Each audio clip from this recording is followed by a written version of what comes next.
दोस्तों government exam की तैयारी के लिए सब्सक्राइब कीजिए हमारे चैनल प्रिपरेशन अड्डा को और बेल आइकन दबाइए हमारी वीडियो सबसे पहले देखने के लिए। हेलो गाइस, स्वागत आप सभी का आपके अपने चैनल प्रिपरेशन अड्डा के अंदर। तो हम डिस्कस कर रहे थे फिजिक्स को, वो भी डीप कॉन्सेप्ट के थ्रू। तो गाइस हमारे साथ बने रहिएगा। इस पर्टिकुलर लेक्चर के अंदर भी हम 10 क्वेश्चन को डिस्कस करेंगे। ये चैप्टर नंबर 1 मैकेनिक्स की पार्ट 4 वीडियो है। इससे पहले 3 वीडियो अपलोड हो चुकी है, तो आप उन्हें भी जाकर के देख सकते हैं। तो चलिए इस वीडियो को डिस्कस करते हैं। इस वीडियो के अंदर जितने भी क्वेश्चंस हैं उनको ध्यान से देखिएगा। पहला क्वेश्चन है SI unit of magnetic flux. तो guys SI unit of magnetic flux मैं इससे पहली वाली वीडियो के अंदर भी बता चुका हूं और यहां पर भी बता देता हूं। SI unit of magnetic flux जो होता है गाइस वो वेबर होता है। अब देखिए magnetic flux phi is equal to क्या होता है, बी ए कोस थीटा। मैंने वहां भी समझाया था आपको कि सीजीएस यूनिट जो होता है वो मैक्सवेल होता है, जबकि एमकेएस यूनिट जो होता है और जिसको एसआई यूनिट, यहां पर हम एमकेएस में नहीं कन्वर्ट कर रहे हैं, डायरेक्ट एसआई यूनिट की बात कर रहे हैं। तो एसआई यूनिट मैग्नेटिक फ्लक्स का वेबर होता है, जबकि सीजीएस यूनिट मैक्सवेल होता है। और ये भी बता चुका हूं कि एक वेबर जो होता है 1 weber is equal to 10⁸ maxwell के। याद रहे ये रिलेशनशिप इंपॉर्टेंट है। एसएससी ये क्वेश्चन पूछ चुकी है और आने वाली परीक्षाओं में भी ये क्वेश्चन पूछेगी। इसके बाद नेक्स्ट क्वेश्चन बनता है unit of solid angle is. देखिए सॉलिड एंगल की बात करना शुरू कर दिया इसने। तो सॉलिड एंगल जो होता है, देखिए एंगल कितनी तरह के होते हैं। एक नॉर्मली प्लेन एंगल होता है जिसको आप रेडियन में लिखते हैं या फिर डिग्री में लिखते हैं, लेकिन 3D के अंदर, अब देखिए ये तो 2D हो गया, लेकिन 3D के अंदर अगर कोई एंगल आपको मेजर करना है, 3D के अंदर अगर आपको कोई एंगल मेजर करना है तो वो एंगल जो होता है वो स्टेरेडियन में मेजर किया जाता है। तो सॉलिड एंगल का जो डायमेंशन हुआ वो हुआ स्टेरेडियन। क्या हुआ गाइस, स्टेरेडियन। ये भी आपको अच्छे से समझ लेना है।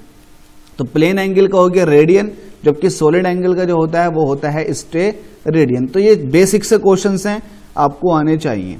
नेक्स्ट क्वेश्चन है क्वेश्चन नंबर 33, जिसके अंदर हमसे कह रहा है विच one of the following physical quantities have the same dimension as that of the Planck constant h। तो सबसे पहले प्लांक कांस्टेंट h के बारे में जान लीजिएगा। जब तक ये पता नहीं होगा तब तक क्वेश्चन हिलेगा भी नहीं। तो ये h कहाँ इस्तेमाल हुआ, पहले दिमाग पर जोर डालिएगा।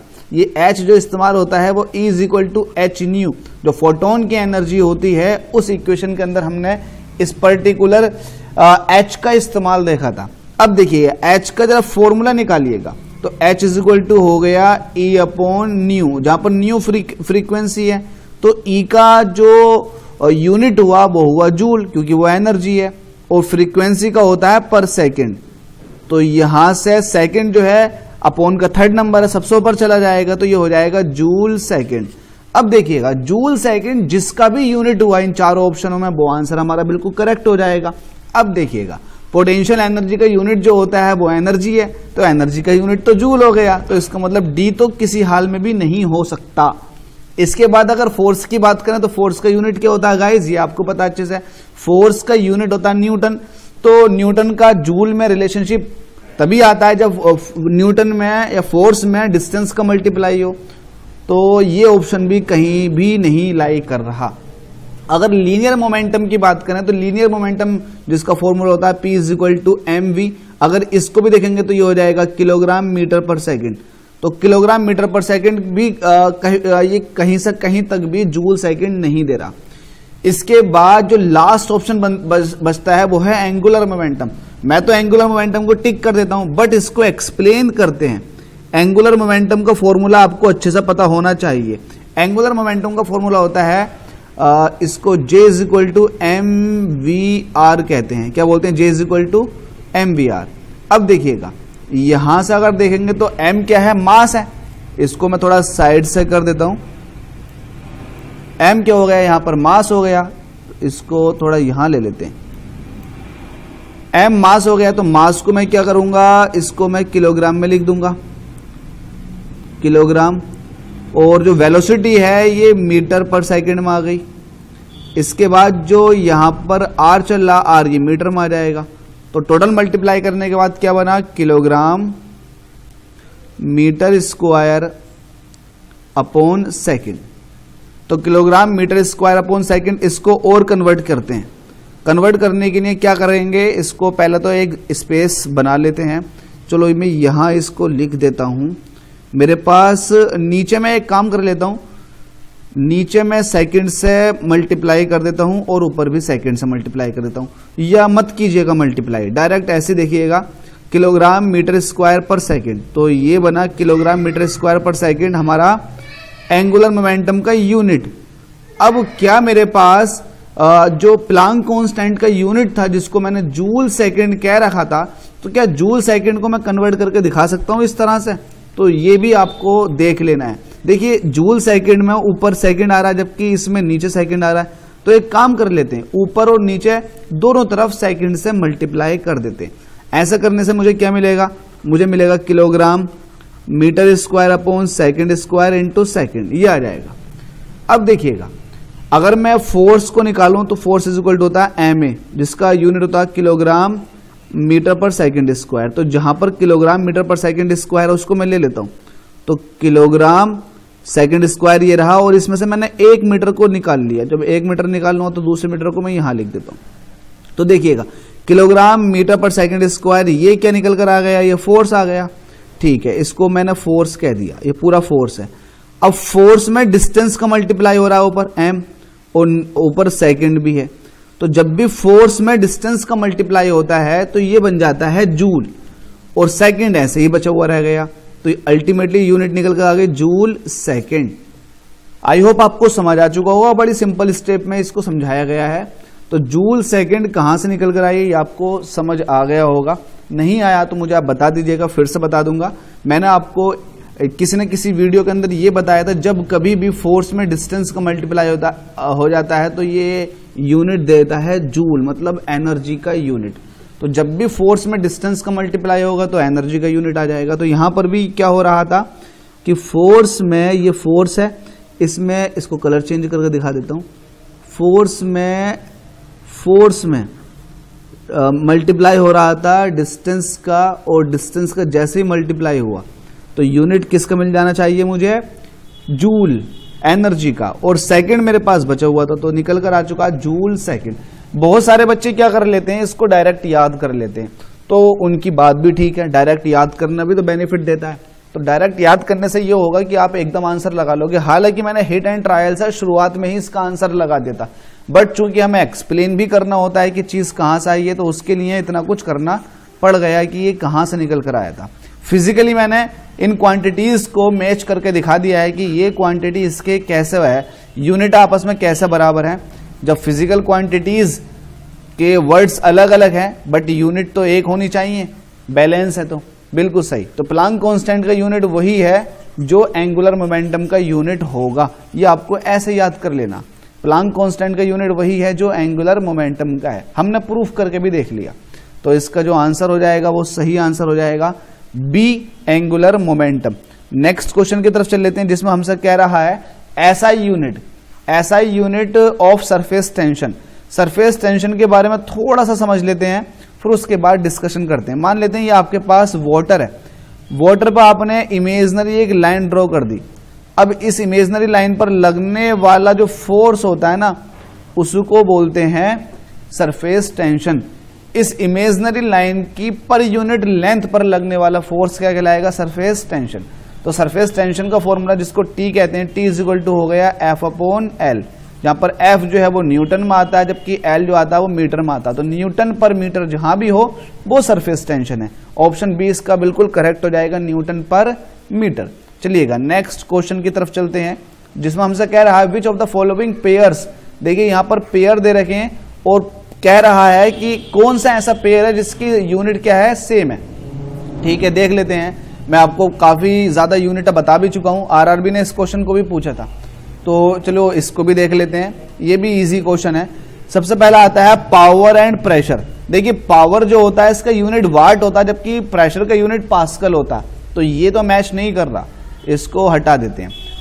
इसके बाद में बी ऑप्शन देखते हैं, फोर्स एंड वर्क। देखिए फोर्स ये एफ होता है जिसका न्यूटन होता है जबकि वर्क का जूल होता है। मैंने आपको बताया था कि फोर्स जो है वो जूल में कन्वर्ट तभी होगा जब इसमें फोर्स के अंदर डिस्टेंस का मल्टीप्लाई हो रहा होगा।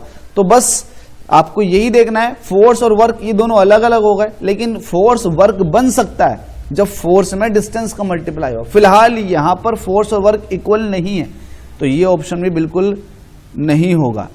डी ऑप्शन देख लेते हैं, प्रेशर एंड फोर्स। देखिए प्रेशर तब बनता है जो फोर्स को एरिया से डिवाइड करते हैं, और फोर्स अपने आप में एफ होता है। तो एफ और एफ अपॉन ए ये दोनों अलग अलग हो गए, दोनों अलग अलग क्वांटिटीज हैं, तो ये भी सेम नहीं हुआ। तो हिट एंड ट्रायल मेथड से आपको डायरेक्ट पता चल चुका है कि वर्क और एनर्जी जो होती है वो सेम होती है। हालांकि मैंने आपको बता रखा है कि वर्क इसका यूनिट भी जूल है, एनर्जी का यूनिट कोई सी भी हो एनर्जी उसका यूनिट जूल होता है। वर्क, टॉर्क, देखिएगा जहां कहीं भी फोर्स में डिस्टेंस मल्टीप्लाई कर गई वो सारी की सारी यूनिटें जूल हो जाती हैं, मतलब एनर्जी की यूनिट।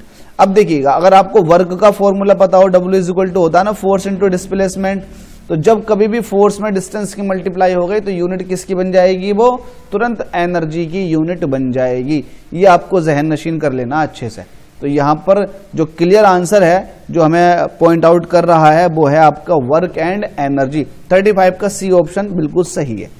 इसके बाद देख लेते हैं क्वेश्चन नंबर 36, जिसमें कह रहा था rate of change of momentum of a body is equal to, direct definition है यार बच्चों वाली, डायरेक्ट डेफिनेशन है, आपने पढ़ लिया होगा 9th में 8th में। डायरेक्ट डेफिनेशन है, क्या होता था, rate of change of momentum is equal to force, Newton second law, Newton second law होता है एक्चुअल में, न्यूटन सेकंड लॉ है the rate of change of momentum is equal to resultant force के।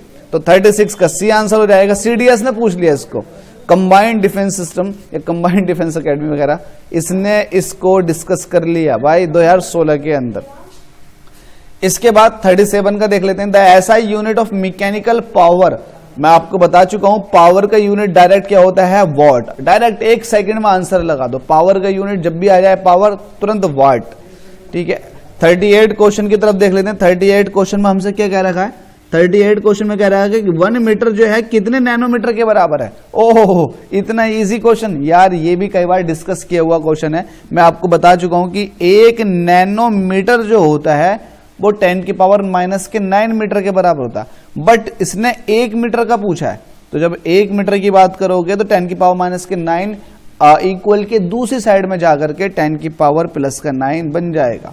तो 1 मीटर जो होता है वो 10 की पावर 9 नैनोमीटर के बराबर होता है। डायरेक्ट याद कर लीजिए, बच्चों वाली बातें हैं, बहुत बार यूज होती है न्यूमेरिकल्स में ये चीज। 39 क्वेश्चन को देखते हैं। इसमें हमसे कह रखा है निगेटिव एक्सीलरेशन। देखिए निगेटिव एक्सीलरेशन को एक अलग से एक नाम दिया गया है जिसको बोलते हैं रिटार्डेशन। क्या बोलते हैं इसको, रिटार्डेशन। तो negative acceleration is in the opposite direction of, तो किसकी अपोजिट डायरेक्शन में होगा। देखिएगा अगर कोई व्हीकल मूव कर रहा है, मैं यहां पर व्हीकल को बनाकर दिखाता हूं। अगर कोई व्हीकल मूव कर रहा है, व्हीकल ये रहा और ये मूव कर रहा है इस तरफ को, और जब ये स्पीड बढ़ती है इस व्हीकल की तब एक्सीलरेशन जो होता है वो पॉजिटिव होता है। बट जब ये व्हीकल स्लो डाउन होता है, इसकी स्पीड घटती है पर सेकंड में, तब एक्सीलरेशन नेगेटिव होता है। तो एक्सीलरेशन नेगेटिव है। एक्सीलरेशन नेगेटिव तभी आता है जब इस पर कुछ अपोजिट डायरेक्शन ऑफ फोर्सेस लगने शुरू हो जाते हैं, चाहे वो आप ब्रेक के थ्रू लगाएं या कोई और रीजन हो। तो अपोजिट डायरेक्शन में तो फोर्सेस हो गए, बट हमसे यहां पर पूछा है रिटार्डेशन जो है, इट मींस नेगेटिव एक्सीलरेशन किसकी अपोजिट डायरेक्शन में होता है। तो अपोजिट डायरेक्शन अगर बात करेंगे तो भाई देखिएगा, जब आपने स्पीड कम होनी शुरू हो गई तो स्पीड तो कम हुई है भले से, लेकिन है तो फॉरवर्ड डायरेक्शन में मूवमेंट बॉडी का, बॉडी तो मूव तो आगे को ही कर रही है ना, तो वेलोसिटी तो इस तरफ को रहेगी। बट एक्सीलरेशन जो हो गया, मैं यहां दिखाता हूं, वेलोसिटी इस तरफ को है, एक्सीलरेशन इस तरफ को आ गया। एक्सीलरेशन वेलोसिटी को लगातार डिक्रीज कर रहा है क्योंकि एक्सीलरेशन जो है ये रिटार्डेशन बना हुआ है। तो इस कंडीशन में एक्सीलरेशन और वेलोसिटी ये एक दूसरे के अपोजिट डायरेक्शन में पहुंच जाते हैं। तो आरआरबी 2018 में ये पूछ चुकी है। डायरेक्ट इसका आंसर क्या हो जाएगा, बी। अगर आपको समझ आ रही है चीजें तो प्लीज चैनल को सब्सक्राइब कर दीजिएगा, वीडियो को शेयर कर दो यार, आग लगा दो, शेयर कर दो इस वीडियो को। चलिएगा क्वेश्चन नंबर 40 को डिस्कस कर लेते हैं, जिसमें हमसे कह रहा है which of the following equations represent pressure in physics. बता चुका हूं इस क्वेश्चन को भी गाइस, बता चुका हूं, ये क्वेश्चन डिस्कस हो चुका है। फिजिक्स के अंदर प्रेशर जो होता है वो फोर्स अपॉन एरिया होता है। क्या होता है, प्रेशर क्या होता है गाइस, प्रेशर होता है फोर्स अपॉन एरिया। बता चुका हूं। स्ट्रेस का फॉर्मूला भी कुछ ऐसे ही था, फोर्स अपॉन एरिया 1 करके, है ना। तो फोर्स अपॉन एरिया ये होता है प्रेशर। तो देख लो फोर्स अपॉन एरिया कहां पर है, ये है ऑप्शन नंबर बी के अंदर, फोर्स अपॉन एरिया। तो आंसर हो जाएगा बी, फोर्स अपॉन एरिया। ये होता है प्रेशर का यूनिट।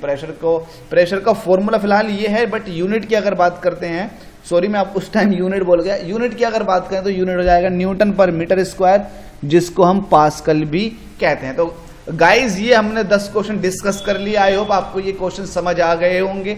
अगर समझ आए तो चैनल को सब्सक्राइब करना बिल्कुल भी ना भूलें, और ज्यादा से ज्यादा वीडियो को शेयर कीजिएगा, आग लगा दीजिएगा वीडियो को शेयर करते करते। और बहुत सारे हमें सब्सक्राइबर्स चाहिए, तो प्लीज सब्सक्राइबर्स देने में हमारी हेल्प कीजिएगा। वीडियो देखने के लिए आपका बहुत बहुत धन्यवाद।